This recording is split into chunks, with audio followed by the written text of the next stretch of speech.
नमस्कार साथियों। कल देश ने अपना गणतंत्र दिवस मनाया।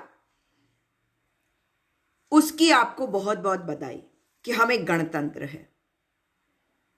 परंतु जिस प्रकार से इन भाजपाइयों ने देश के साथ दगा किया, सरकार सत्ता संभाल रही भारतीय जनता पार्टी अपने आप को एक फेलियर सरकार साबित करने में पूरी तरह से कामयाब रही। कल इन्होंने देश के माथे पर कलंक का टीका लगाया और आज लग रहा है कि भारतीय जनता पार्टी जो है ऐसा कलंक है जिसे देश से धोने की जरूरत है। इन्होंने देश विरोधी ताकतों को देश के साथ खिलवाड़ करने दिया। दिल्ली जो देश का दिल है, जिसकी धड़कन हम सबकी धड़कन है, उस दिल्ली की इज्जत को, उस दिल्ली के सम्मान को इन्होंने ना केवल कलंकित किया परंतु पूरी दुनिया के सामने अपनी पोल पट्टी खोल के रख दी। कौन सी पोल पट्टी? ये कि ये नहीं जानते सत्ता संभालना। जब ये दिल्ली की सुरक्षा नहीं कर पाए तो सरहदों की सुरक्षा की आप इनसे उम्मीद कर सकते हैं?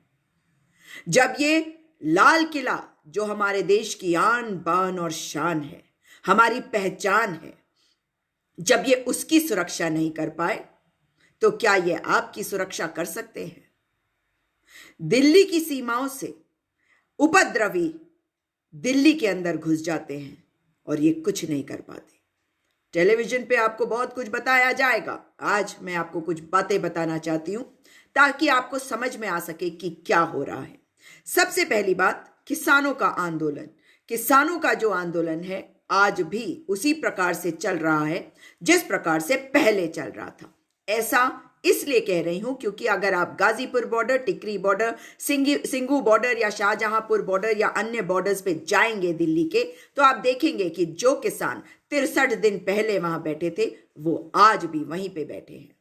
लेकिन ये जो घुसपैठिए थे ना, ये घुसपैठिए जो भारतीय जनता पार्टी द्वारा भेजे गए थे, भारतीय जनता पार्टी षड्यंत्रकारी पार्टी जिन्होंने दिखा दिया है कि षड्यंत्र कैसे होते हैं, इनके षड्यंत्रों की एक एक परत खोलूंगी आज आप लोगों के सामने।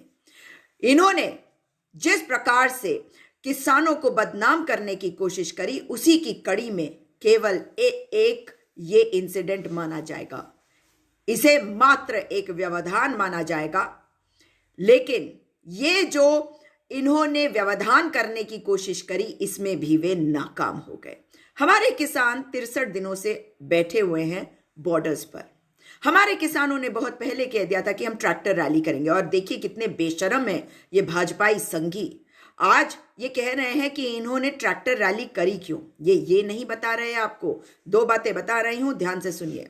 पहली बात कि जिन किसानों की पुलिस के साथ बातचीत के बाद ये कहा गया कि वे जो है कोई डेजिग्नेटेड रूट उनको जो बता दिया, निर्धारित जो मार्ग थे, वे वहां पे रैली करेंगे, अपनी परेड निकालेंगे, उन्होंने केवल वहीं निकाला। उसमें भी आपको बता दूं दूसरी बात कि जो पुलिस ने कहा कि 40 किलोमीटर आप चलेंगे, मगर जब उन्होंने अपनी रैली स्टार्ट करी या परेड स्टार्ट करी तो 3 किलोमीटर के बाद उन्हें कहा गया इसके आगे नहीं जा सकते। मतलब धोखा, बहुत बड़ा धोखा। अब आ जाती हूं तीसरी बात पे। तीसरी बात ये कि बैरिकेड्स जो हैं, याद रखिएगा कि बैरिकेड्स को तोड़ा जाता है। वो एक तरीका होता है किसी भी विरोध को दर्ज करवाने का। उसका मतलब ये नहीं है कि आप हमला कर रहे हैं। लेकिन पुलिस ने जो किया, जो तस्वीरें आपने देखी कि सरकारी बसें जो हैं वो किस प्रकार से वहां पे खड़ी कर दी गई थी, वो दुखदाई है। ये जो सरकारी बसों को रास्ते में खड़ा करा गया था, ये नहीं खड़ा करना चाहिए था क्योंकि इनको वहां पे बैरिकेड्स के स्थान पर खड़ा कर दिया गया। ऐसा क्यों किया आपने? आपको पता है कि बैरिकेड्स तोड़ी जाती हैं, तो आपने वहां पे सरकारी वाहन क्यों खड़े करे? आपने सरकारी वाहन का नुकसान क्यों करवाया? आप कुछ भी कर रहे हैं क्योंकि आपको दोष मढ़ना है किसान भाइयों के ऊपर। आपको याद है सड़कें खोद दी थी इन्होंने। सड़कें खोदने का इनको अधिकार नहीं है क्योंकि जो सड़कें हैं वो national highways authority of India द्वारा बनाया जाता है। तो मैं आपको बता दूं कि जो national highway authority of India है वो उसके तहत जो कुछ भी होता है वो केंद्र सरकार के जो तहत आता है। लेकिन इन बेशर्मों को देखिए आप, उस वक्त भी इन्होंने हरियाणा सरकार पे कोई कार्रवाई नहीं करी। आज जो हम जिस स्थिति को देख रहे हैं ये दुखद भी नहीं है, ये चिंताजनक है। मैं वापस कल की बातों पे आती हूं। कल केवल यहां पे ये रैली नहीं निकली, तो 4 बातें आपको बताई, 5वीं बात बता रही हूं। पूरे देश में कई राज्यों में ट्रैक्टर रैली, ट्रैक्टर परेड निकाले गए। तो ये कहां कहां निकाले गए?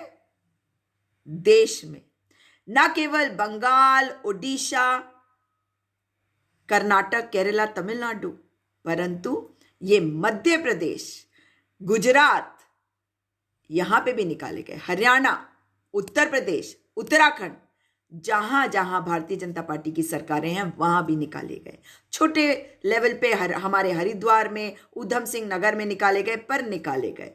इसके अलावा राजस्थान में, पंजाब में और तमाम जगहों पर ये निकाले गए। ये हमारे किसान हैं, ये देश की आन बान और शान है। और जय जवान जय किसान के देश में संविधान का राज होता है। और अगर जो ये रैली हुई है तो इसका स्वागत किया जाना चाहिए। लेकिन जब उपद्रवी आते हैं तो उपद्रवियों को किसानों के साथ जोड़कर जो आपके सामने प्रस्तुत किया जा रहा है, इस भ्रम में मत आइएगा।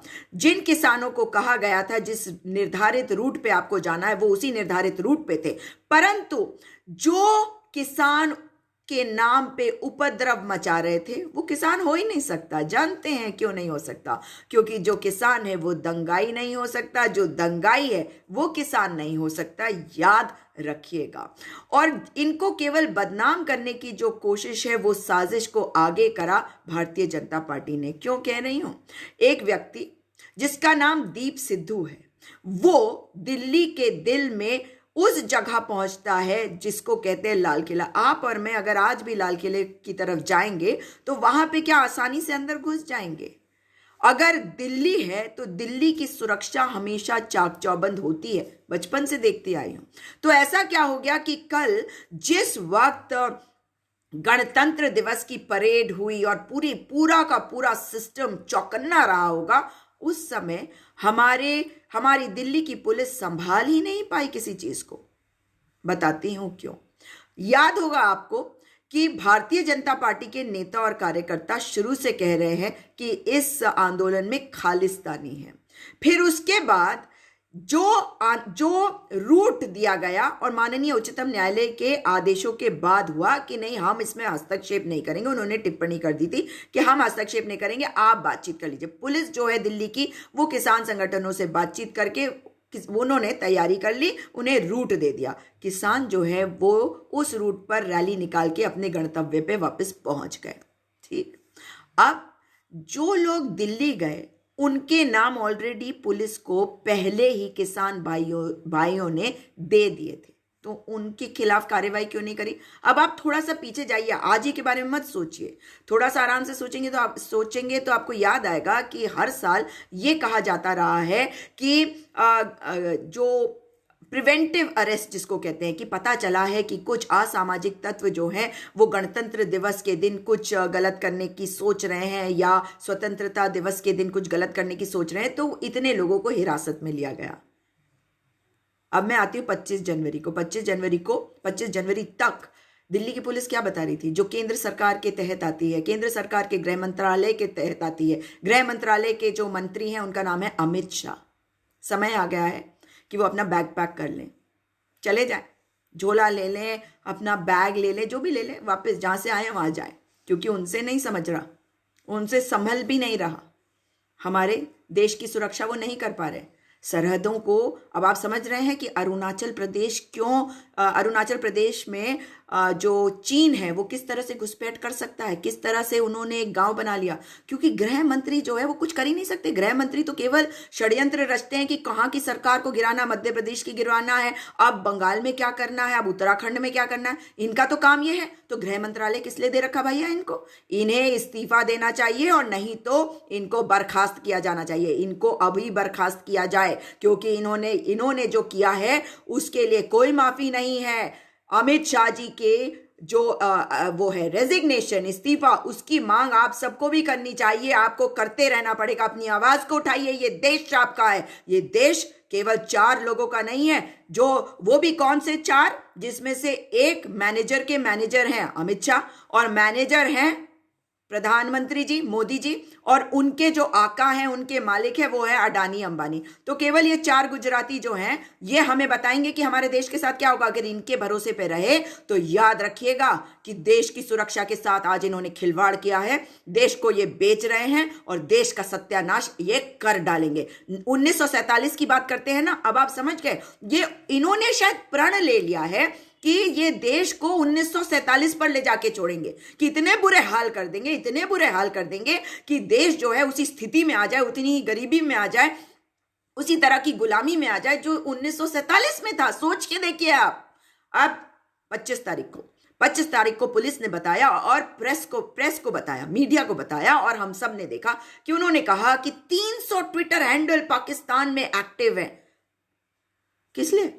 जो इस आंदोलन में मतलब गलत काम कर रहे हैं, उनके ऊपर नजर बना रखी थी पाकिस्तान के ट्विटर हैंडल पे। मगर नाक के नीचे जो हो रहा था वो इन्हें दिखाई नहीं दे रहा था, उससे संभाल भी नहीं पा रहे थे। क्या बात कर रही हूं बताती हूं।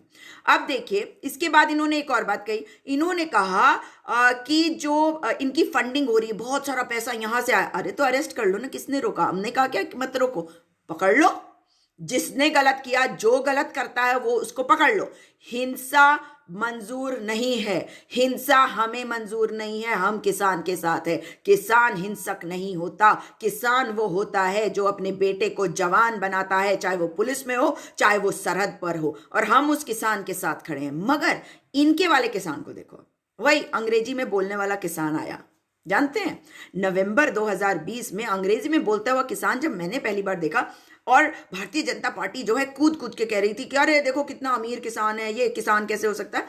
तो मुझे लगा कि ये कैसी बात है, ये कितनी हीन भावना हो सकती। ये नहीं समझ में आया मुझे उस समय कि ये जो है ये इसको किसान बना के हमारे बीच में भेज रहे हैं, उसके बाद मतलब किसानों के बीच में भेज रहे हैं, उसके बाद इसको खुद बदनाम करेंगे। पूरी सोची समझी साजिश थी इनकी कि भारतीय जनता पार्टी वाले ही इसके ऊपर तरह तरह की बातें करेंगे और कहेंगे खालिस्तानी घुस गए। तब भी मैं कह रही थी बार बार, मेरी तो समझ में ही नहीं आ रहा था भाई कि भारतीय जनता पार्टी वालों को ये पता है कि यहाँ खालिस्तानी है, बाकी किसी को खालिस्तानी नहीं दिख रहे थे ना, इनको दिख रहे थे। याद है, टुकड़े टुकड़े गैंग है, खालिस्तानी, पाकिस्तानी, न जाने क्या क्या आतंकवादी। अब देखिए, LIU local intelligence unit, raw research and analysis wing, और बाकी वो CBI ED तो होते हैं, उनकी अभी बात नहीं है, मगर IB इंटेलिजेंस ब्यूरो, ये जो 3 चीजें हैं, इसके अलावा पैरामिलिट्री फोर्सेस, ये सब दिल्ली की सुरक्षा के लिए इस्तेमाल किए जाते रहे हैं।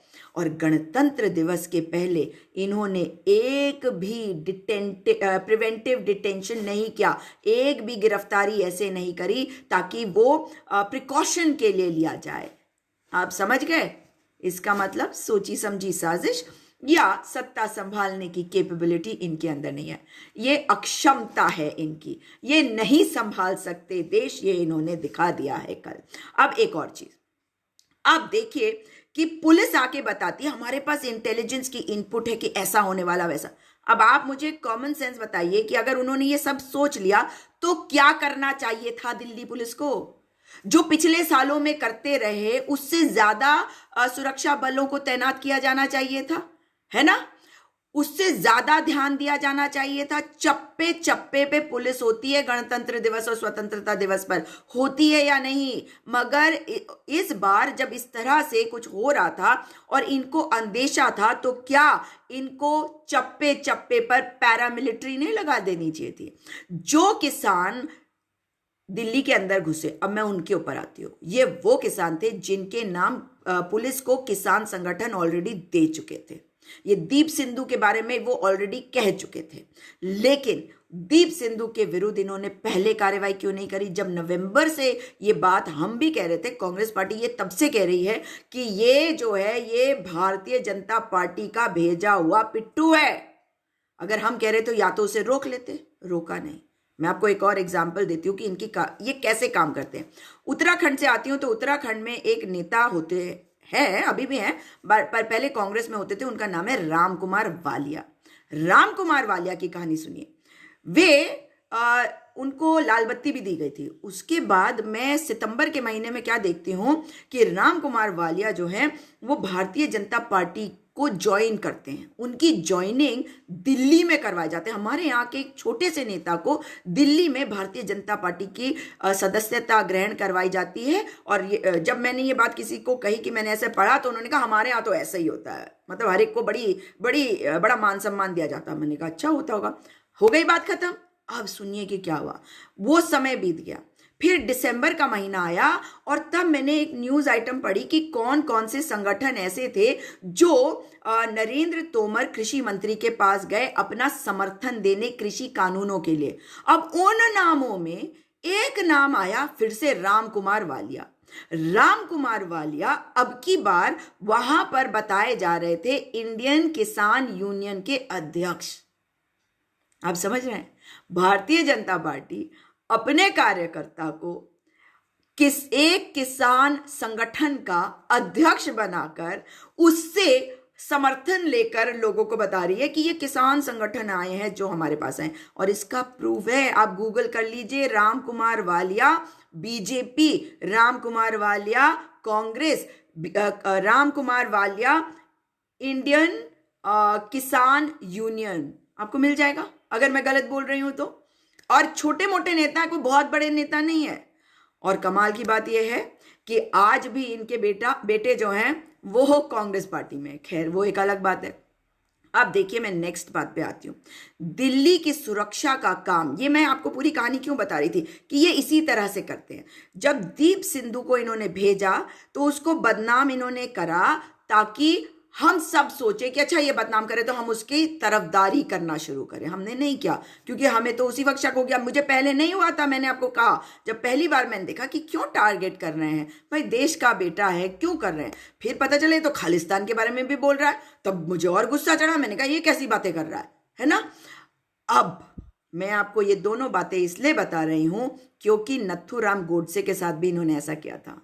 ये हिंदू महासभा के जो बच्चे हैं ना, भारतीय जनता पार्टी और ये आरएसएस भाई बंधुगिरी, ये जो है इन्होंने नथुराम गोडसे को महात्मा गांधी की हत्या करने के लिए जब भेजा, उसे ट्रेन किया, देश का पहला आतंकवादी बनाया और हिंदुत्व के नाम पे उसको बरगलाया हो या उसके अंदर वो भावना थी, ये तो वही जानते हैं। मगर बात ये नहीं है। बात ये है कि इन्होंने उसका खतना करवाया जो सिर्फ मुसलमानों में होता है, उसके हाथ में एक नाम गुदवाया। और प्लानिंग ये थी कि 3-4 महीने पहले से, मतलब उन्होंने तैयारी कर ली थी कि ये जब हत्या करेगा उसके बाद वो कहेंगे हमारा इससे कोई लेना देना नहीं। इनफैक्ट आपको मालूम है कि गोलवालकर जो हैं वो जेल में रहे फरवरी 1947 से अगस्त 1947 तक। जी हाँ, और इसी हत्या के आरोप में, मगर बाद में वो बरी हो गए क्योंकि उनके खिलाफ कोई सबूत नहीं मिला। भाई इन्होंने तो पहले तैयारी कर ही रखी थी कि कोई सबूत नहीं मिलेगा क्योंकि इन्होंने तो उससे हाथ धो ही लिया था। वही इन्होंने दीप सिद्धू के साथ करना था। दीप सिद्धू दिल्ली में जाता है, वो तिरंगा जहां लहराया जाता और देश के प्रधानमंत्रियों द्वारा, उसमें हमारे प्रधानमंत्री मौजूदा, उन्होंने भी वहीं पे तिरंगा फहराया। हमारे देश के प्रधानमंत्री है भाई, हमारे देश का गौरव है ये तिरंगा। और जिस स्थान से एक प्रधानमंत्री, देखिए हमारा वैचारिक मतभेद हो सकता है मगर मेरे देश के प्रधानमंत्री हैं मोदी जी, उनका आदर सम्मान करना मेरी जिम्मेदारी है, मेरा कर्तव्य है। मगर जिस जगह से वे तिरंगे को फहराते थे उस जगह पर एक धर्म से संबंधित, एक समुदाय से संबंधित एक झंडा फहराया गया। किसने फहराया? बहुत सारे लोग थे, उसमें एक व्यक्ति ऐसा था, एक नाम ऐसा था जो वो वीडियो कर बना के लाइव कर रहा था जब वो उस झंडे को फहरा रहा था, क्योंकि उसे अपने आका, अपने साहब को बताना था कि मैंने काम कर दिया साहेब, कर रहा हूं, ये है प्रूफ। समझ गए? और जब उसने झंडा फहराया, उसने लाइव किया साथियों, लाइव। और दिल्ली पुलिस क्या सो रही थी? दिल्ली पुलिस इतनी कमजोर मुझे नहीं पता थी कि है, लेकिन दिल्ली पुलिस ने उसे तब नहीं पकड़ा। दिल्ली पुलिस ने उसे उस वक्त भी चाने दिया जब वो वहां से जाकर एक और लाइव कर रहा था, फेसबुक लाइव, तब भी उसे नहीं पकड़ा। सोशल मीडिया पे वो लाइव पे लाइव कर रहा है, फेसबुक पे या इंस्टाग्राम पे लाइव कर रहा है, दूसरा लाइव। अब सुनिए तीसरा लाइव। तीसरा लाइव था नहीं, एक वीडियो था जो किसानों ने इसको पकड़ लिया। नाराज तो वो थे, तो ये भी समझ गया कि ये नाराज हो रखे हैं मुझसे, तो वो प्यार से बात करते करते वो एक ट्रैक्टर पे बैठा था, उसमें से उतरा, उसके बाद सरपट भागा, अपनी मोटरसाइकिल उठाई और भागा, और सारे किसान इसके पीछे भागे कि पकड़ो पकड़ो, भागा भागा भागा। ये है दीप सिद्धू। दीप सिद्धू दिल्ली की पुलिस, दिल्ली के सुरक्षा घेरे से निकलकर भाग जाता है इस तरह का जघन्य अपराध कर कर। ये देशद्रोह, राजद्रोह की श्रेणी में आता है या नहीं, मैं भक्तों से जानना चाहती हूं, क्योंकि वो भारतीय जनता पार्टी का व्यक्ति है। क्या आप नहीं चाहते कि उसको गिरफ्तार किया जाए? मुझे नहीं लगता कि अधिकांश भाजपा के जो कार्यकर्ता, नेता हैं, वो इस बात से सहमत होंगे कि उसको अरेस्ट ना करा जाए। जिसने भी यह कृत्य किया उसको गिरफ्तार करके सख्त से सख्त सजा दी जाए। उसने देश से गद्दारी करी है, उसके जो तार हैं किस किस से जुड़े हैं, उनको सजा मिलनी चाहिए। मगर इस बारे में एक और बात आपको बता दो कि शायद इसलिए इसको नहीं पकड़ा जा रहा, शायद नहीं, यकीनन इसको इसलिए नहीं पकड़ा जा रहा क्योंकि इसकी तमाम तस्वीरें वायरल हैं। किसके साथ? प्रधानमंत्री मोदी जी के साथ, गृह मंत्री अमित शाह के साथ, धर्मेंद्र जी के साथ, हेमा मालिनी, सनी देओल के साथ। क्यों? क्योंकि ये जो दीप सिद्धू है, 2019 के लोकसभा चुनाव में जब सनी देओल गुरदासपुर से संसद का चुनाव लड़ रहा था, तब उसका मैनेजर था, उसके कैंपेन को मैनेज कर रहा था। ये तस्वीरों की अगर बात करें तो तस्वीरें बहुत लोग मतलब खिंचवाते हैं। अगर आप कहीं जाए, आप किसी सेलिब्रिटी को देखें, अगर प्रधानमंत्री जी के साथ खिंचवाने का मौका मिले, आप भी खिंचवाएंगे, गृह मंत्री के साथ आप भी खिंचवाएंगे। लेकिन आपको बता दूं कि ये जो तस्वीरें दीप सिद्धू की है, इसमें खास बात यह है कि किसी के घर में, यानी कि ऐसी जगह पे जहां पे प्रधानमंत्री जी या तो अपने कार्यालय में है या किसी दफ्तर में है, या अपने ही घर में होंगे या कहीं गए होंगे तो उस जगह पे, मतलब वहां पे सनी देओल के साथ दीप सिद्धू भी है और प्रधानमंत्री जी के साथ फोटो। ये खास फोटो होती है, ये वैसी नहीं है कि आए और सेल्फी ले ली या कहीं पे गए और वहां मिल गए फोटो खींच ली। अमित शाह जी के साथ जो फोटो वायरल हो रही है वो और भी चिंताजनक है, ये सोचनीय है, क्योंकि वहां पे अमित शाह जी के साथ वो बैठा हुआ है दीप सिद्धू। आप मुझे बताइए, आपको कितने सेलिब्रिटीज के साथ या कितने बड़े बड़े नेताओं के साथ बैठकर फोटो खिंचवाने का मौका मिला है? अगर मिला होगा भारतीय जनता पार्टी के जो राष्ट्रीय अध्यक्ष हैं या देश के गृह मंत्री हैं, उनके साथ फोटो खिंचवाने के लिए और किसी दफ्तर के अंदर, तो आप यकीनन इस बात को मानेंगे कि खास ही होंगी वो तस्वीरें, आपको 1 to 1 पे जानते होंगे। और मैंने आपको अभी एक छोटे से एग्जाम्पल दिए राम कुमार वालिया जी का, जो उत्तराखंड के एक स्टेट लेवल मिनिस्टर का दर्जाधारी थे, और कोई बहुत बड़े नेता नहीं है जिनके बारे में मैं बोलूं और आप सब जान जाएं। लेकिन आप समझ गए, इसका मतलब है कि दिल्ली की पुलिस हुई फेल, दिल्ली के कमिश्नर अपना इस्तीफा दें और हमारे गृह मंत्री इस्तीफा दें। जो ये सब कुछ हुआ है, अब आप इसमें ये मत सोच लीजिएगा कि किसान आंदोलन को कोई फर्क पड़ा। किसान आंदोलन में कुछ ग्रुप्स आज निकल गए, उनके बारे में भी कल अखबारों में आएगा, टीवी टूवी में बहुत दिखाया जाएगा। मैं आपको बता दूं कि उसमें से एक व्यक्ति हैं जिनका नाम है वीएम सिंह। वीएम सिंह को ऑल इंडिया संघर्ष कोऑर्डिनेशन कमेटी का नेशनल कन्वीनर बनाया गया था, मगर फिर उन्होंने अजीबोगरीब बातें करनी शुरू करी। अब सुनिए कि क्या क्या बातें करी। उन्होंने कहा कि वे सरकार से अलग जाके वार्ता करेंगे ताकि एमएसपी पर कानून बनवा सके। तो बाकी किसानों ने कहा भैया तू हमारा साथ छोड़ दे, हम तुझे नेशनल कन्वीनर नहीं बनाते, हटा दिया। आज जब उन्होंने कहा कि मैं अपना समर्थन विड्रॉ कर रहा हूं, तो ये कोई बड़ी चीजें नहीं है भाई, ये कोई बड़ी चीजें नहीं है। जितने ये घुसपैठिए होते हैं ये ऐसे ही रहते हैं और ऐसे ही ऐसे समय पे दिखाने के लिए इनसे ये सब करवाया भी जाता है, और जो जिसके साथ नहीं होना चाहता ना चला जा भाई, ठीक है।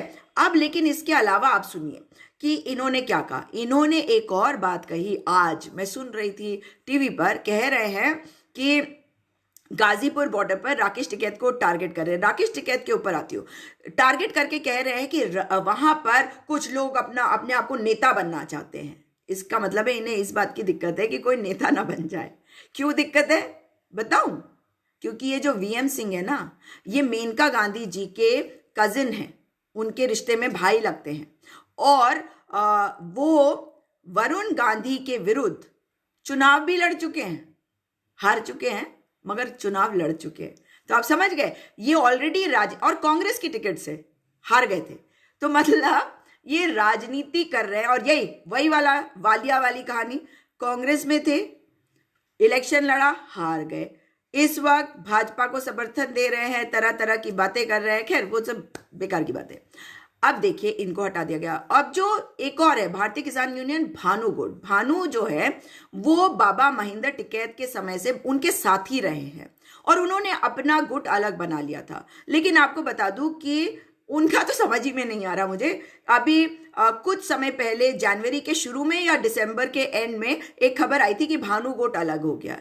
ठीक है, अरे भाई जिसको अलग होना है वो अलग हो जाए, जिसको साथ रहना है वो साथ रह जाए, ये क्या बड़ी बात है? ये केवल एक व्यवधान था जो कल हुआ, जो सरकार ने किया, भारतीय जनता पार्टी की सरकार की साजिश की वजह से हुआ, एक राजनीतिक दल के इंटरफेरेंस की वजह से हुआ। उसका कोई मायने नहीं रहता मेरे प्यारे साथियों, इस बात को समझ लीजिए। ये व्यवधान थे, वैसे ही व्यवधान जैसे इनको कहा गया टुकड़े टुकड़े गैंग, आतंकवादी, पाकिस्तानी और तमाम खालिस्तानी वगैरह वगैरह, ये सारी चीजें होती रहेंगी, क्योंकि भारतीय जनता पार्टी पहले सरकार में जब भी आई है ये काम कुछ नहीं कर पाई है। भारतीय जनता पार्टी की सरकार, पिछली सरकारों के बारे में मैं इनकी तरह बात नहीं करना चाहती हूँ, लेकिन एक एग्जाम्पल देना चाहती हूँ। आपको याद होगा कि अटल बिहारी वाजपेयी जी की सरकार के समय पे किस प्रकार से हमारे बॉर्डर पे टेंशन हो गया था, तो कारगिल युद्ध हुआ, हमने कितने लोगों को खोया, अपने वीर सपूतों को। अब देखिए जब से ये आए हैं ये दिल्ली को नहीं संभाल पा रहे। दिल्ली में ये दूसरी घटना है, शाहीन बाग वाला याद है आपको,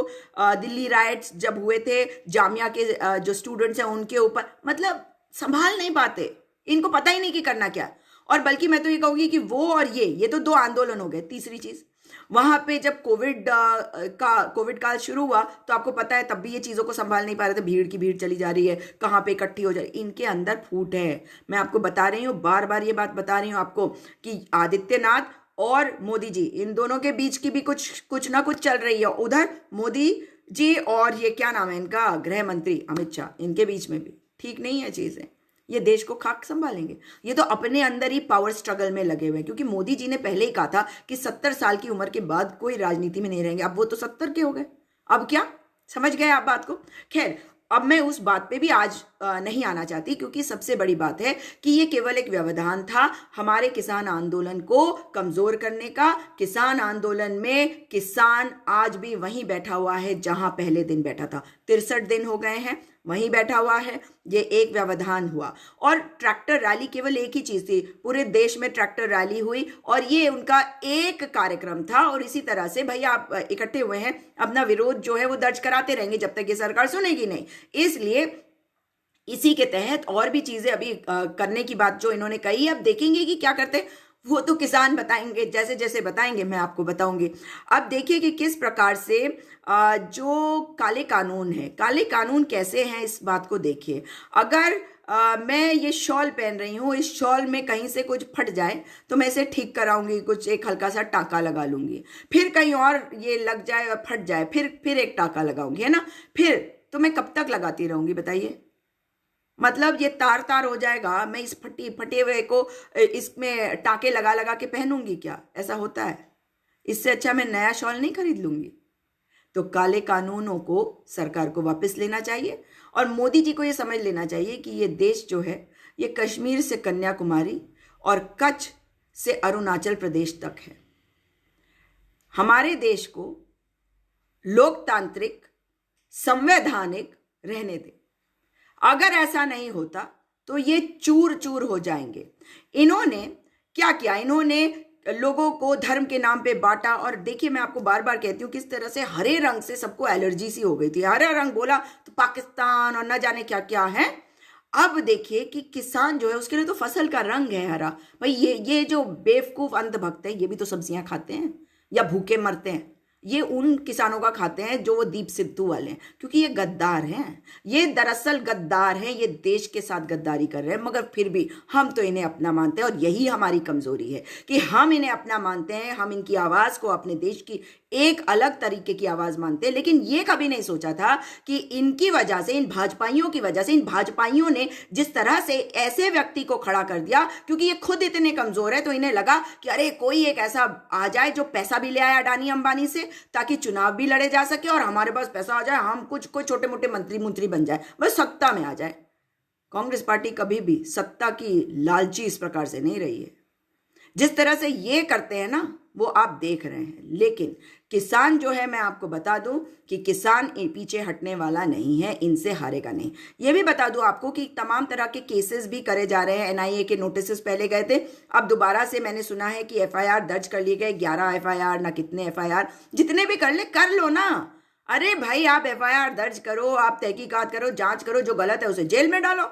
अगर ताकत है तो जेल में डालो ना। लेकिन ये जो झूठे केस है ना, ये तो आप जो भी करना चाहते हो इसमें जांच कर लो, जो भी करना है। लेकिन वो जो दीप सिद्धू है, वो जितने लोग थे जिन्होंने तोड़फोड़ करी दिल्ली के अंदर, जिन लोगों ने हमारे पुलिस वालों को मतलब घायल किया, उन लोगों को अरेस्ट करें, उन लोगों को अरेस्ट करें। और ये तभी मुमकिन है जब अमित शाह जी गृह मंत्री की कुर्सी से उतरे, क्योंकि उनसे देश नहीं संभल सकता, वे षड्यंत्र रच सकते हैं। अब समय आ गया है कि ये काले कानूनों को हमारे प्रधानमंत्री जी वापस लेने की तैयारी करें, ताकि हमारे किसान जो हैं उनकी घर वापसी हो सके और उसके बाद बोरिया बिस्तर या अपना झोला लुटिया जो भी है लेकर बांध कर अमित शाह जी गृह मंत्री वो भी अपनी घर वापसी करें। क्योंकि ये देश हर एक का है, गुजरात से आए हर व्यक्ति का भी है, हर उस व्यक्ति का है जो इस देश का वासी है। इन अंधभक्त गद्दारों का नहीं है, जो देश को बिकता हुआ देख रहे हैं, जो लोगों को बदनाम कर रहे हैं, खाली गाली गलौज बेशर्मी। यही है भारतीय जनता पार्टी के कार्यकर्ताओं के बारे में जब इतिहास में लिखा जाएगा तो लिखा जाएगा, गाली गलौज करने वाले, फेक आईडीज के पीछे छुपने वाले, झूठे, मक्कार, देशद्रोही, खुद को राष्ट्र भक्त बनाने वाले, झूठे, फरेबी और एक तानाशाह को हमारे सर पर बैठाकर नाचने वाले, लोगों की हत्या करने वाले, मॉब लिंचिंग करने वाले, ये कहलाएंगे ये अंधभक्त।